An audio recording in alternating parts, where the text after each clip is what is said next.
রডটা। হ্যাঁ হ্যাঁ, rod rod না। এই সুতা খুলে কি আছে?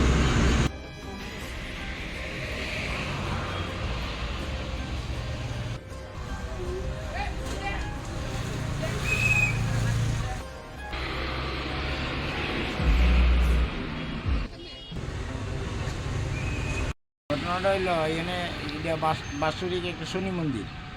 এই শনি মন্দিরের মধ্যে রাত্রেবেলা কে বা কাহারা এই মন্দিরের এই শনির হাটটা সব ভাঙ্গা টিঙ্গা পালা যায়। সকালবেলা আমরা ওইটা দিই শনি হাটটার কিছু নাই। কবে দেখছেন আপনারা এটা? এটার গতকালকে আজকে সকালবেলা গতকালকে রাত্রে হয়েছে সম্ভবত। কি মনে করতেছেন যে এই যে এরকম ঘটনা কারা করতে পারে? এটা তো এরকম কিছু বুঝতেছি না, কিন্তু আমার মনে হইতেছে হইলে ডাক্স পার্টি হইব, আর নইলে অন্য কিছু হইতে পারে, কিন্তু ডাক্স পার্টি খুব সম্ভবত। কি করবেন বিষয়টা নিয়ে যে হিন্দু সনাতন ধর্মের দেবদেবীর মূর্তিগুলা ভাঙা হইতেছে? এটা তো মারাত্মক ব্যাপার, কারণ হলো হিন্দু সনাতন ধর্মের উপরে এরকম ভাবে আঘাত হইতেছে। এর লাগি তো আপনার এটা কেন হইলো যে এটা সনাতন ধর্মের উপরে এরকম ভাবে আঘাত হইতেছে, এটা কি ব্যাপার?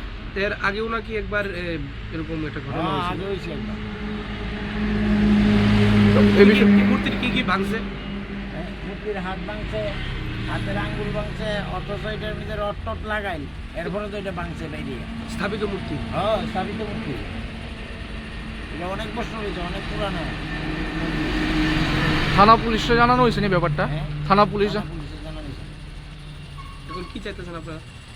আমরা চাইতেছি এটা যাতে মানুষের সুস্থ বিচার হয়, বা এটা কে করছে? তদন্তক্রমে কেডা এটা করতে পারে, এটা যাতে বাইর করা হয়।